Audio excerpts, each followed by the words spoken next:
Toujours RTB Matin. Nous sommes avec vous tous les jours, il faut le rappeler pour ceux qui nous rejoignent du lundi au vendredi, précisément de 6h à 9h. Et chaque lundi, nous avons cette chance-là d'échanger avec un grand monsieur qui nous transporte là totalement, qui nous fait oublier tout ce que nous vivons. Et un monsieur, lorsqu'on l'écoute, tout de suite, tout ce qui est barrière, tout ce qui est handicap, tout ce qui est blocage, tout est ôté. C'est Adama Adjandé que nous accueillons maintenant pour parler du coaching. Alors, oui, comment va? La vie est belle. Très bien. Bonjour, comment allez-vous? Oui, ça va bien. Ça va bien? Oui, ça va. Ok, merci. J'aime bien cette expression. À chaque moment quand tu viens, salut, comment allez-vous? La vie est belle. La vie est belle. La vie est belle, il faut qu'elle soit toujours belle. Très belle. Alors, tous les jours. la matinée est belle aussi chez vous? Elle est très belle. Ouais, très belle. Il est content de nous retrouver. Oui, très content. D'accord. Alors, je suis en train de voir. Mais je vais vous poser la question, comme nous le faisons. Vous savez, la dernière fois, la semaine dernière, après l'émission, il y a un monsieur qui m'a dit mais vous avez bien fait de revenir sur ça, hein, lui demander de l'expliquer encore, de donner le sens du coaching. Parce qu'il n'avait jamais suivi. Ça, c'est vrai. Vous comprenez? Oui. Donc, qu'est-ce que je fais? Vous donnez ou bien je donne? Je vais aller. D'accord, d'accord. Ok, donc le coaching, c'est un processus d'accompagnement où on accompagne une personne appelée coachée. Et donc, pour pouvoir que cette personne puisse libérer le potentiel qui est en elle et maintenant clarifier les objectifs et les mettre, si vous voulez, en action, en activité. Mais c'est un processus dans lequel le coaché est continuellement, il est accompagné continuellement pour pouvoir exprimer ce qu'il a au plus profond de lui en termes de potentiel. C'est très important. Voilà. Et avec vous, Oumou, il faut le rappeler peut-être, hein, nous parlions des 6 niveaux. Hein, oui, nous parlons des 6 niveaux logiques. 6 niveaux logiques. Et on a évoqué l'identité, et puis je pense le système. On a évoqué aussi la conviction, hein, et puis les compétences. Voilà, aujourd'hui on va traiter des compétences parce que la dernière fois, on avait annoncé effectivement, voilà, et on n'a pas pu terminer, c'est vrai. Ok, mais permettez-moi juste une minute avant de revenir sur les compétences. J'ai suivi Reine à Kouadambou tout à l'heure et aussi le fait que ce jour soit en fait le jour anniversaire du décès de Diatta. Voilà. Donc je voulais juste dire, c'est regrettable ce qui est arrivé à Diatta, mais tous les artistes, qui que vous soyez artiste ou pas, il y a des choses qu'il faut dans la vie éviter de faire. Voilà, un coach ne conseille pas, mais j'aimerais quand même attirer l'attention pour dire qu'il faut chanter la joie, il faut chanter l'amour, il faut chanter la vie. Diatta a chanté beaucoup la mort, vous voyez, et ça, je le disais à Rennes tout à l'heure, quand nous sommes croisés dans le couloir, je lui disais, il faut chanter la vie, il faut chanter l'amour, il faut chanter la joie, il faut chanter la paix. Ça vous redonne des sous, ça vous régailladise, ça vous donne l'envie de vivre. Voilà, c'est ce que je voulais dire en fait, ce matin, parce que comme vous parliez tout à l'heure de Diatta, ça m'est venu à l'idée qu'avant d'entrer dans le vif du sujet, il faut juste faire un intermède là-dessus. Voilà. Tout à fait, et puisque aussi, on le sait, la parole a une puissance, elle a une force.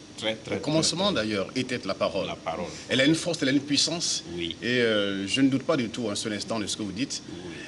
Alors, merci bien pour cette ouverture, pour cette fenêtre en tout cas ouverte. Nous allons revenir au niveau logique. À notre sujet principal. Le 4e niveau. Le 4e niveau, les compétences. Les compétences. Voilà, les compétences, c'est ce que vous avez, c'est votre savoir-faire.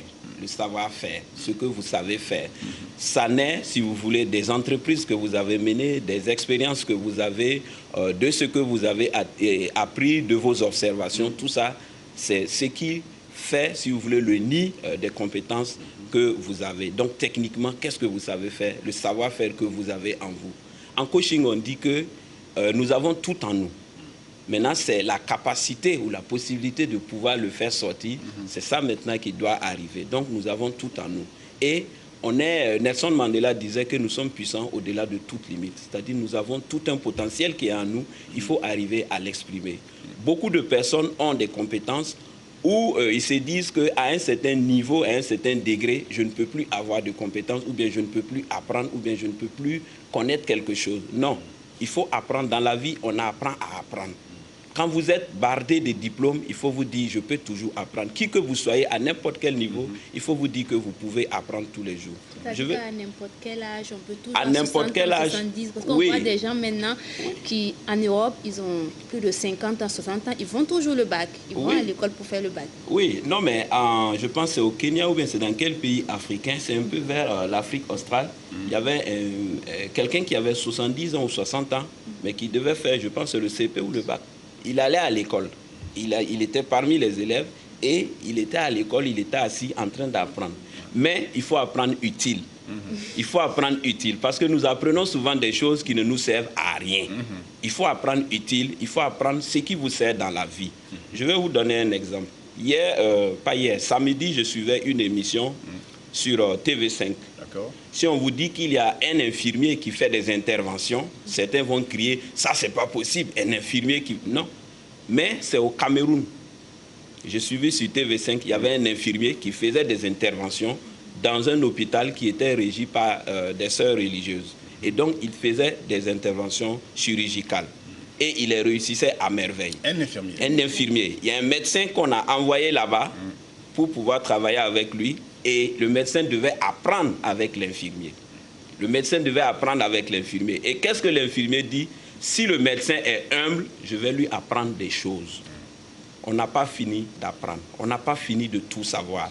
Voilà. Maintenant, l'humilité aussi, il faut le noter. Chez nous, en coaching, on dit l'humilité, ce n'est pas le nivellement par le bas, c'est le nivellement par le haut. Je suis grand, vous êtes grand. Donc, par conséquent, il y a des choses que je peux vous dire. Les échanges peuvent... Voilà, les échanges peuvent être. Faire. Voilà. Je vais vous donner un autre exemple qui concerne les compétences, par exemple. Vous avez quelqu'un, deux amis. L'autre est PDG d'une société et son ami est le DGA, donc directeur général adjoint. Et donc, il y a le DG. Les deux, le PDG et le DGA, se fréquentent chaque fois. Ils sont toujours ensemble, ils travaillent ensemble, ils font tout à la maison, ils sont ensemble, ils se rendent visite, c'est la famille, etc.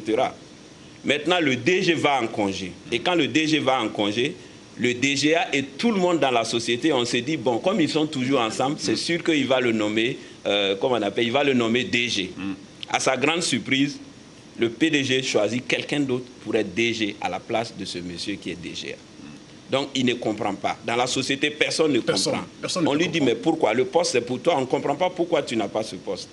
Il dit, moi-même, je ne comprends pas. Il rentre un jour, il voit le DG et le PDG. Il dit, je veux comprendre pourquoi. Et tout le monde se pose la question de savoir pourquoi, en tout cas, le poste de DG, tu ne me l'as pas offert.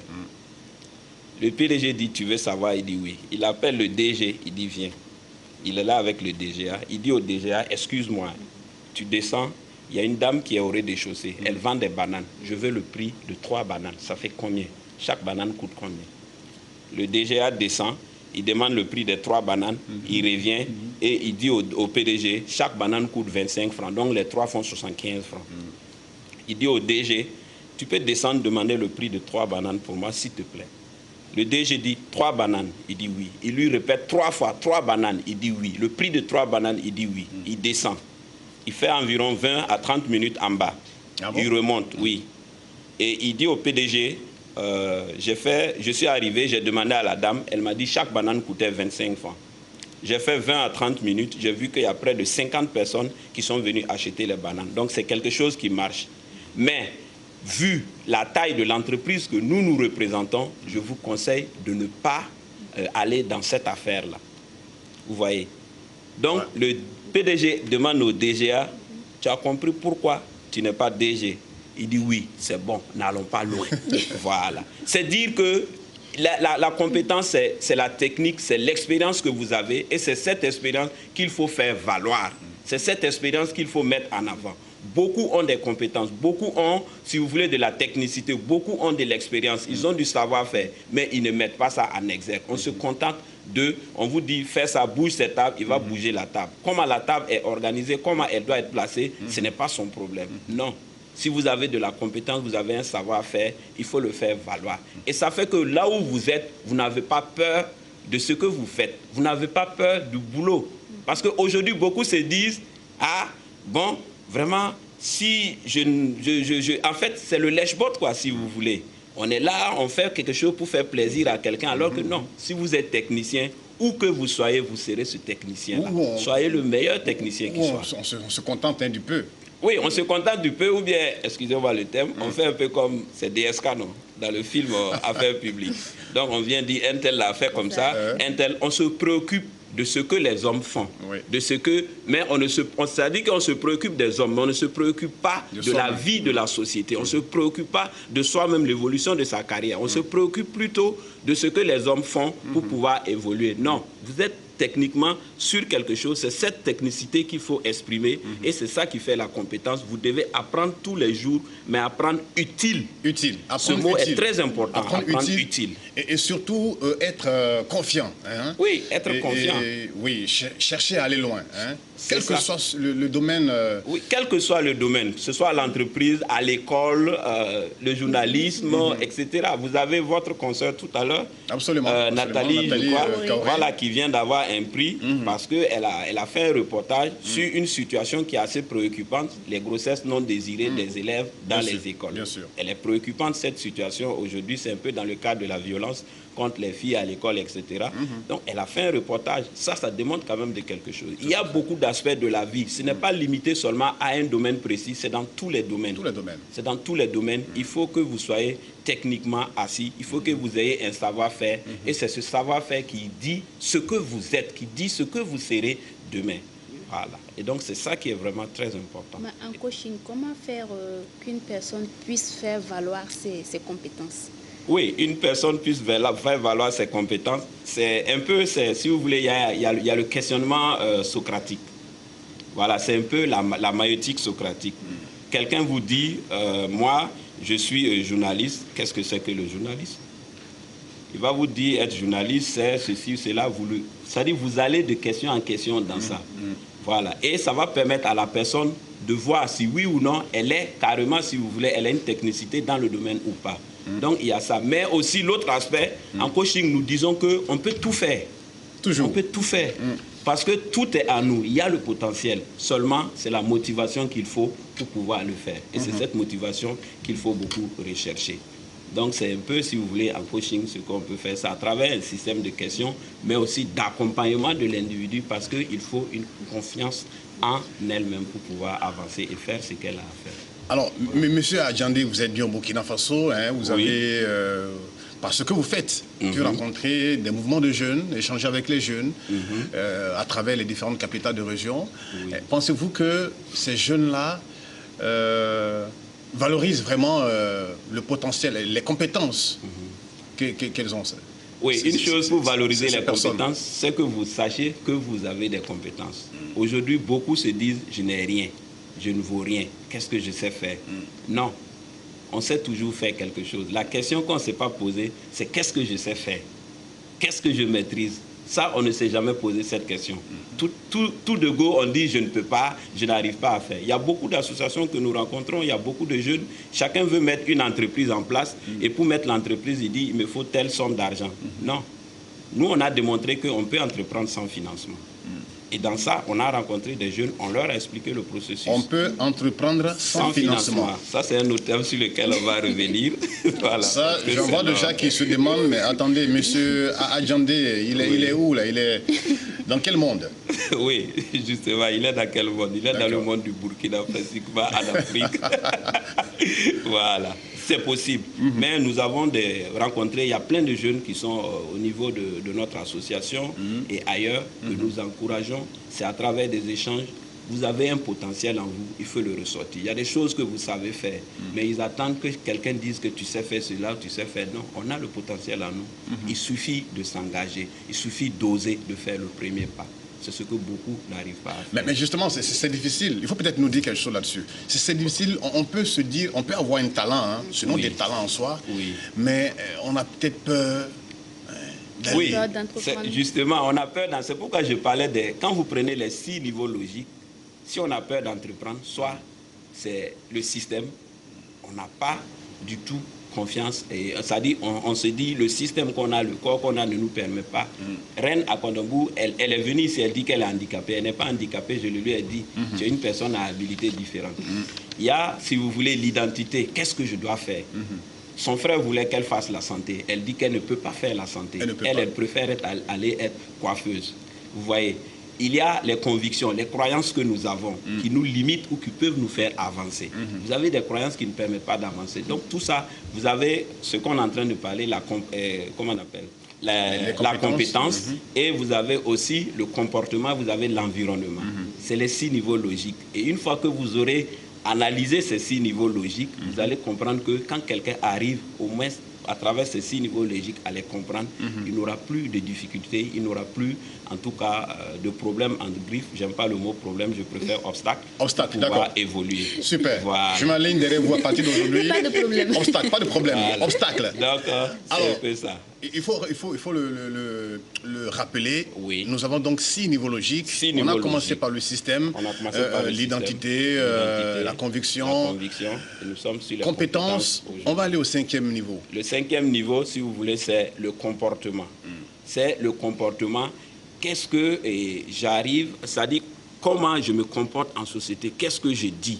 Vous savez, il y a des personnes, par exemple, où le langage, le comportement va avec, si vous voulez, une certaine rigueur, une certaine discipline de ce que vous faites. Voilà, il faut une discipline de langage, il faut une discipline d'action, il faut une discipline dans tout ce que vous faites. Voilà, vous avez des gens, ils sont promus à des postes, mais du fait de leur langage, ils n'arrivent pas à ce qu'ils disent. Ils vont vous dire des choses qui vont sortir de l'ordinaire ou qui vont blesser des gens. Oui. Par conséquent, on ne va pas leur donner ce poste ou bien on ne va pas leur mettre là où ils doivent être. Donc, le langage pour nous est très important. Et au-delà du langage, il y a le fait qu'on dise, en termes de comportement, ce que nous répétons, nous le pensons, nous l'intégrons, nous le devenons. Donc, il faut une discipline de langage. Il faut dire des choses, si vous voulez, qui soient positives. Il faut, chaque fois quand vous vous levez le matin, il faut avoir de la positivité en vous. Ça rejoint un peu ce que vous avez dit à l'entame de cet entretien. Hein, voilà, pour Diatta. Pour Diatta, il faut avoir de la positivité en vous. Beaucoup n'ont pas cette positivité. Il y a le comportement, il y a des batailles qui ne méritent pas d'être menées. Il y a des batailles qui ne méritent pas. Avant de mener un combat, demandez-vous, qu'est-ce que je gagne dans le combat? Est-ce que ma situation actuelle que je vis change ou elle ne change pas? On ne se bat pas pour perdre, on se bat pour gagner. Bien sûr. Voilà. Donc, si vous allez mener un combat, il faut savoir que je mène ce combat, qu'est-ce que je gagne? Si vous analysez et que vous vous rendez compte que vous allez mener le combat pour perdre, ça ne sert à rien de le faire. Vous avez une situation A que vous avez, vous voulez aller à une situation B. Et maintenant, vous voulez mener un combat dans lequel vous savez d'avance que le point B, vous ne l'atteindrez pas, vous allez régresser pour venir à moins que A. Pourquoi est-ce que vous allez vous battre? Il y a beaucoup de personnes comme ça dans la société, il y a beaucoup d'actions, il y a beaucoup de choses que nous menons où nous ne voyons pas, si vous voulez, ce comportement-là lié à ça. C'est-à-dire, qu'est-ce que je gagne en faisant ça? Que ce soit en politique, que ce soit dans une entreprise, que ce soit partout, dans la vie de couple, qu'est-ce que je gagne en posant un acte donné.